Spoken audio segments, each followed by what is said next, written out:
자, 이번에는 저희 국어 선생님 모시고 현재 이제 충암, 명지 다 하고 계시는 분입니다. 그래서 우리 김태웅 부원장님 모시고 말씀을 듣겠습니다. 국어에 대한 궁금증을 해소하는 시간이 될 수 있으라고 봅니다. 큰 박수로 맞아주십시오. 그대로 그냥 넘기시면 돼요. 네. 자, 다시 인사드리겠습니다. 국어 김태영입니다. 반갑습니다.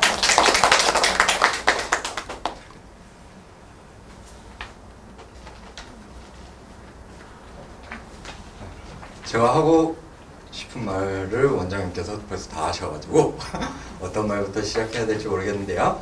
일단은 지금 중학교에서 고등학교로 넘어가는 과정에서 국어를 어떻게 해야 되느냐 걱정하시는 분들이 많으실 거예요. 그쵸? 네. 지금 우리 학원 아니더라도 국어 공부하고 있는 학생들이죠, 다? 다 하고 있죠? 네, 해야 돼요. 지금도 안 하고 계시면은 조금 문제가 있어요. 이 문제는 부모님들 문제가 아니에요. 애들의 문제예요. 왜냐면은 애들 자체가 문제 있는 게 아니라 애들이 앞으로 가는 길이 힘들어질 거예요. 제가 그 부분을 지금 저희 PPT에는 없지만 잠깐 설명을 해 드릴게요. 자, 중학교 국어랑 고등학교 국어 뭐가 달라질까요? 당연히 어려워지겠죠. 난이도가 달라질 거예요. 그런데 그냥 단순하게 난이도가 달라지는 게 아니에요. 아까 원장님 말씀하셨듯이 자, 중학교 국어 성적은 믿지 말라고 하셨어요.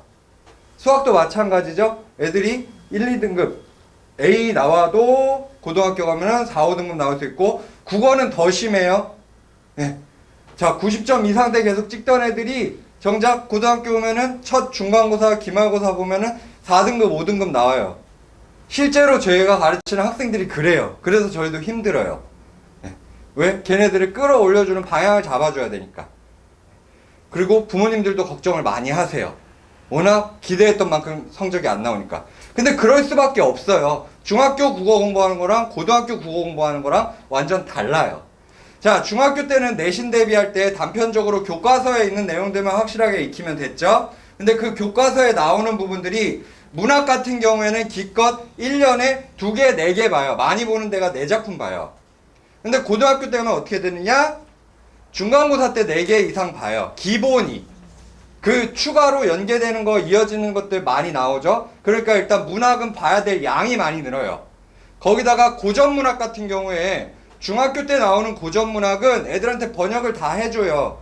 깔끔하게 지금 우리말로 해줘요. 그런데 고등학교 가면 어떻게 될까요? 고전문학은 고전스럽게 나와요.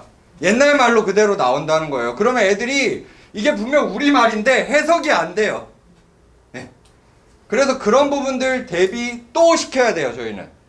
그래서 방학 때 특강이라던가 이런 부분들을 통해서 아이들이 고전 어휘 익힐 수 있는 시간, 특히 고전 시조 같은 것들, 가사 같은 것들을 빨리 보고 익힐 수 있는 시간들을 갖춰야 되는 거고요. 왜 갖춰야 되는지는 뒤에서 다시 한번 또 설명드릴게요. 자, 그리고 문법 같은 경우 지금 중학교 내신에 나오는 문법들 어머니 혹시 보셨나요? 문제들? 많이 안 보셨죠?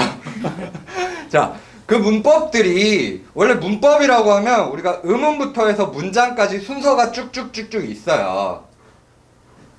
아이들 문법 문제집만 보셔도 아실 거예요. 단원별로 쭉쭉쭉 나와 있어요. 근데 그게 교과서에는 어떻게 실려 있을까요? 뒤죽박죽이에요. 1학년 때 품사, 제일 중요한 품사를 1학년 때 배우는데 애들이 1학년 때 시험을 안 보잖아요. 그러면 그건 날라가요. 애들 고등학교 때 다시 해야 돼요. 처음부터. 그리고 순서들이 막 뒤죽박죽 되어 있기 때문에 애들이 내신 시험 보는데 바짝 외워요. 바짝 외우니까 90점 이상 나와요. 그런데 이게 어떻게 문법에 쓰이는지 몰라요. 다 날라가요. 그래서 그 친구들은 어떤 게 필요하냐? 문법을 A부터 G까지, 가부터 하까지 다시 정리해야 돼요. 지금 저희가 공부하고 있는 학생들은 중학교 2학년 때부터, 1학년 때부터 도 시작을 해요. 1, 2, 3학년 동안 공부하는 거는 그 중학교 내신을 공부하는 게 아니에요.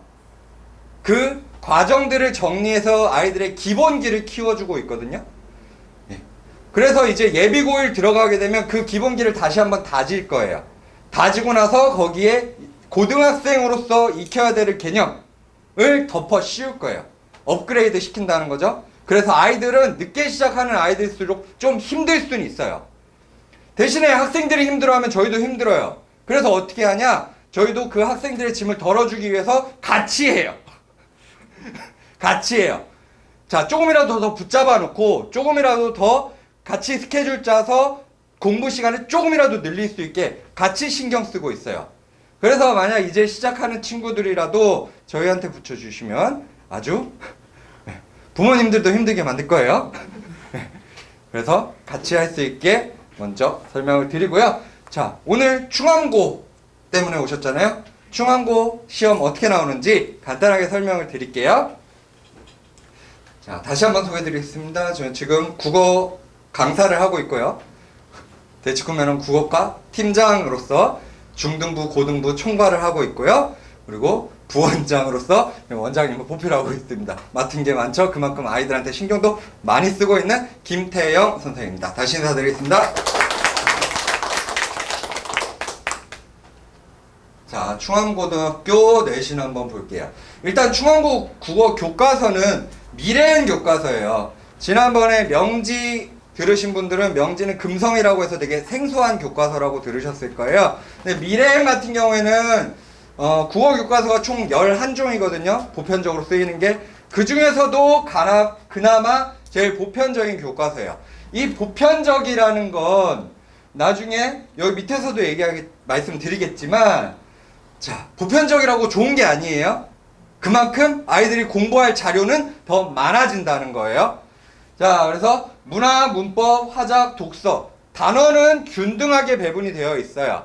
특정 문학에 치우쳐져 있지도 않고요. 대체로 파트별로 잘 구분이 되어 있어요. 다만 빠지는 부분들이 조금 있어요. 꼭 들어갔으면 하는데 빠지는 부분이 있어요. 그런데 그 부분을 제가 또 추가할 수는 없잖아요. 출판사에서 이미 나왔는데. 그래서 이 부분들 중에 아이들이 결국에는 내신도 공부를 해야 되지만 수능까지 가야 되잖아요. 수능 공부하는 데서 필요한 부분들은 저희가 정규 수업에서 따로 보충을 해주고 있습니다. 그래서 교과서에 뭐 빠지는 부분들이 있다고 해서 걱정하실 필요는 없으실 것 같고요. 자, 그래서 문학은 핵심 작품 위주로 되어 있다. 다만 거기서 좀 더 봐야 될 작품들이 많다. 그리고 문법도 기초 개념 위주예요. 문법이 교과서 자체에서는 어렵게 나오지 않아요. 그래서 추가적으로 공부해야 될 부분들이 있다. 확인해 주시면 되시고, 그리고 말씀드린 보편적이다 보니까 출판사 자료라던가 연계 문제집들이 많이 있어요. 그래서 혼자 공부하는 친구들이 많아요. 제가 보면은 충암고 다니면서도 국어학원 안 다니고 혼자 공부하는 친구들 많아요. 근데 그런 애들 보통 어떻게 되냐면 많이들 실패해요. 실패해서 찾아와요. 쌤, 저 성적이 안 나오는데 어떻게 하면 좋을까요? 자습 평가 문제집 봤지? 네, 봤어요. 그것만 봤지? 네, 봤어요. 네, 그것만 본 거예요. 네. 자습 평가 문제집에 집중해서 보다 보니까 다른 부분들을 놓친 거예요. 자, 그래서 공부할 건 많아요. 양은 많은데 학생들이 어떻게 공부해야 되는지 방향을 잘 잡아줘야 돼요. 그래서 학생의 의지와 노력이 어떻게 되느냐, 이만큼의 공부를 할 수 있느냐에 따라서 교과서 이해력, 결국 성적이 결정된다는 거예요. 자, 그러면 시험 범위는 어떻게 나오냐? 일단은 기본적으로 문학이랑 문법이랑 뭐 다양하게 나옵니다. 명지 같은 경우에는 문법이 중심이 돼서 나와요. 문법 단원이 안 들어가도 어법이라던가 이런 부분들을, 어휘 어법들을 추가해서 명지고 선생님들이 문법을 되게 좋아하세요. 문제 내기가 쉽고 애들을 괴롭히기가 쉬워서. 충암 같은 경우에는 대체로 다양하게 출제되는데, 충암이 시험 보기 전에 항상 공지하는 게 있어요. 수능형 문제 출제를 지향합니다 라고 아예 가정통신문에 써드려요. 그건 뭐냐? 자, 교과서 외의 작품들, 연계되는 작품들. 아까 제가 시조 잠깐 말씀드렸잖아요. 자, 뒤에 보실 텐데 1, 2, 3, 4, 5번이 있으면 각 1, 2, 3, 4, 5가 시조 한 편씩이에요.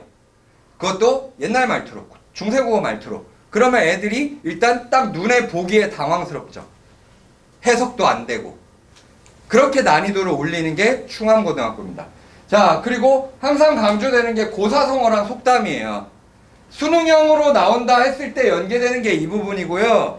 그리고 다른 학교들도 마찬가지예요. 고사성어나 속담은 다 나와요. 다만 언지를 안 하고 그냥 던져줘요. 그런데 충암 같은 경우에는 그래도 애들이 대비라도 할 수 있게 고사성어랑 속담 프린트들 던져줍니다. 그런데 던져주기만 해요. 수업 때 안 해요. 그러면 어떻게 해야 될까요? 학생들이 스스로 볼까요? 안 보죠. 그래서 저희는 수업 때 이 고사성어라든가 속담을 학생들한테 익히게 하고 거기에 대한 테스트도 꾸준하게 진행하면서 그래서 내신 때는 고사성어랑 속담도 익힐 수 있게. 이거는 물론 충암뿐만 아니라 다른 학교도 마찬가지로 합니다. 왜? 수능을 준비해야 되니까요. 자, 그리고 아까 말씀드렸던 부분 가사라던가 한글 맞춤법 이런 부분들이 다른 학교에서는 난이도가 높게 나오거든요. 명지고 같은 경우에 요 가사가 관동별곡이 들어가요. 관동별곡 기억나시나요? 다 기억해서 지우셨죠? 저도 지금 당장 생각이 안 나는데요. 자, 충암 애들은 이게 없어요. 그러면 좋겠죠. 좋겠죠. 시험 준비할 땐 좋아요. 그런데 나중에 수능 공부할 때는 고전 문학을 따로 해야 돼요. 자, 그리고 문법도 한글 맞춤법이 문법에서 난이도가 제일 어려워요. 왜 어렵냐면 외울 게 많거든요. 그리고 다른 문법적인 요소들이 다 들어가야 돼서. 그래서 이런 부분들이 빠져 있다 보니까 아무래도 체감 난이도는 학생들이 준비하면서 체감 난이도는 떨어질 수 있는데 의외로 이런 교과서 외 작품들이 난이도를 더 올릴 수 있다.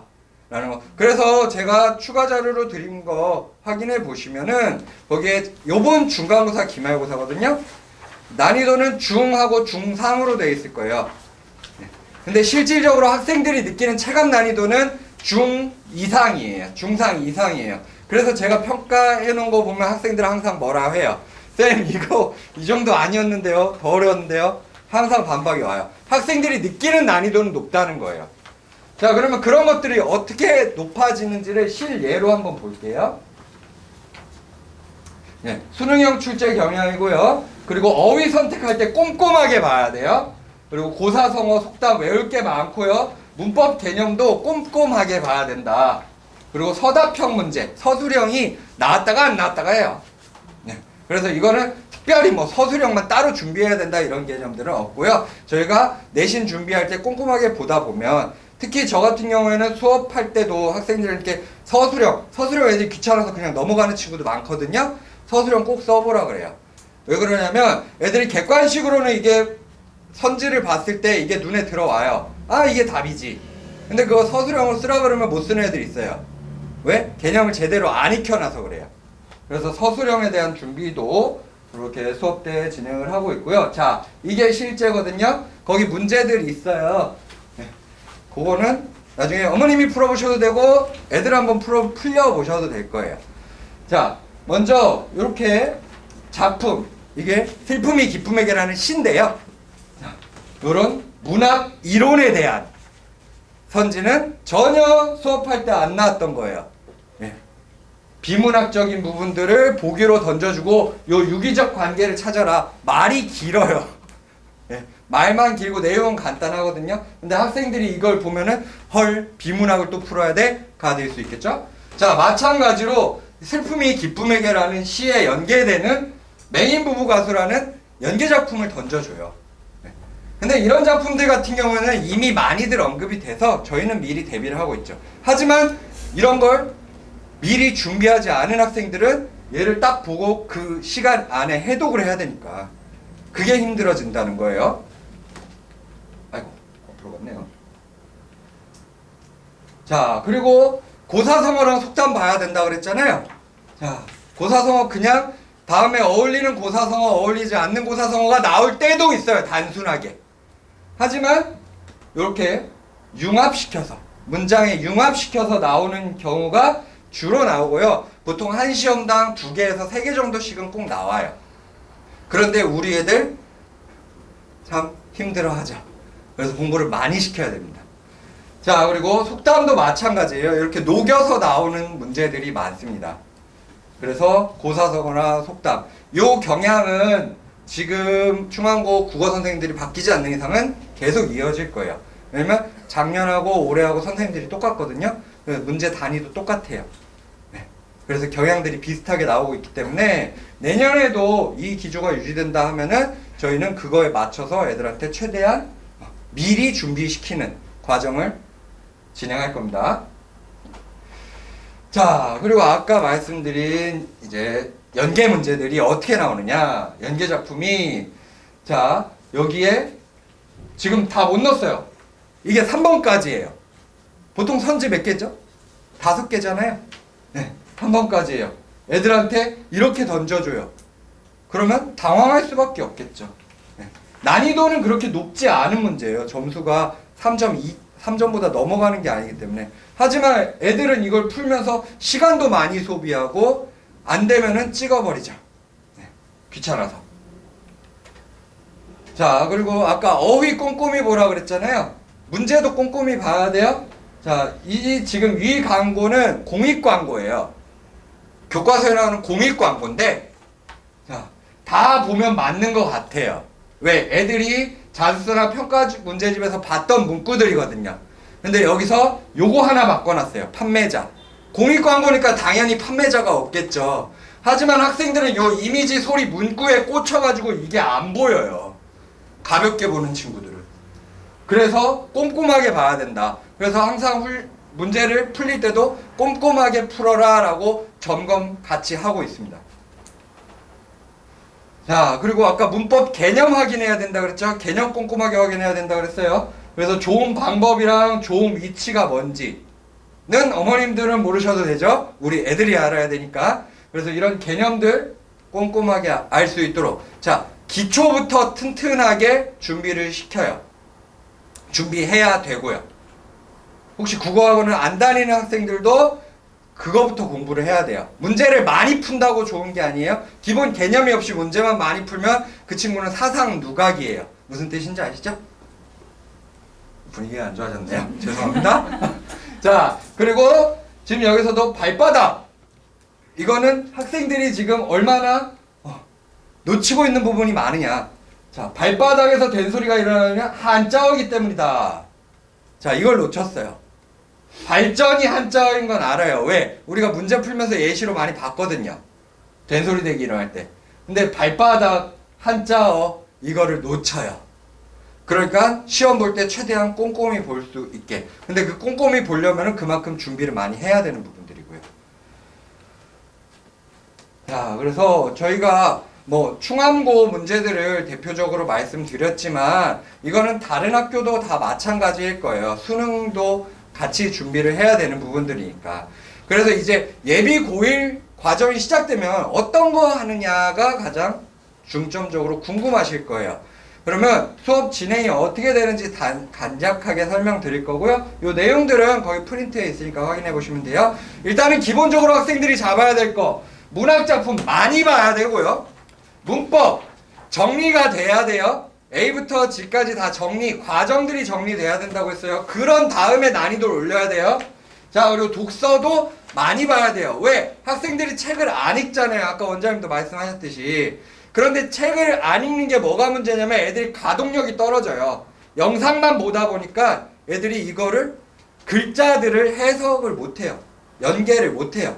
그러니까 비문학 지문을 봐도 딱 보고 어려운 건 넘겨버려요. 그런데 그걸 자꾸 연습해야 돼서 저희는 수업 때 기출문제 가지고 문제만 푸는 게 아니라 너희들이 이 문단을 다시 한번 정리해 볼 수 있게, 이 문단에서 말하고 있는 핵심들이 뭔지 확인할 수 있게 수업을 진행하고 있고요. 자, 그리고 시험 대비와 연관이 되는 건데 어휘 제일 기초적인 거예요. 고사성어랑 속담은 아까 시험에 나오니까 봐야 되는 거였고, 고전 어휘, 이제 앞으로 고등학교 고전문학은 옛날 말로 나와요. 학생들한테 해석을 안 해줘요. 그런데 그거를 학생들이 해석하려면 이 어휘들을 알아야 되거든요. 학생들한테 꼭 필요한 부분들을 알려주는 거니까 참고해 주시면 되시고요. 그리고 저희가 국어는 중학교 때까지는 없었는데 고등학교 때부터 들어간 게 이 클리닉이 1시간 추가가 돼요. 뭐 1시간 플러스 알파예요. 공부 안 하는 친구들은 더 남겨요. 그래서 하프 모의고사 때, 정규 수업 때는 이렇게 하프 모의고사, 보통 국어 모의고사가 45문제입니다. 그런데 저희는 1시간 동안에 40분 동안에 20문제에서 25문제를 따로 풀려요. 그래서 지금 이 친구가 어느 분야에서 부족한지, 뭐가 더 필요한지 확인하고요. 내가 지금 어느 정도 수준에 와 있는지를 주기적으로 매주 점검하고 있습니다.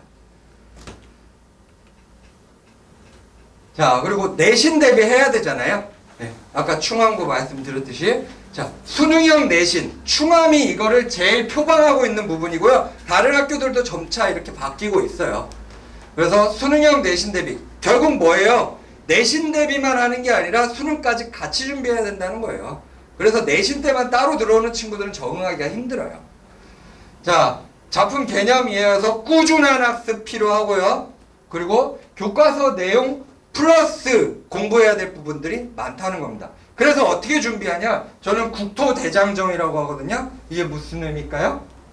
국어 토할 때까지 이제 공부를 많이 시킨다는 거예요. 학생들은 힘들 수 있어요. 하지만 저희들도 같이 힘들어서 같이 힘 합쳐서 가는 거니까 어머니도 너무 걱정 안 하셔도 되고요. 쓰러지지 않아요.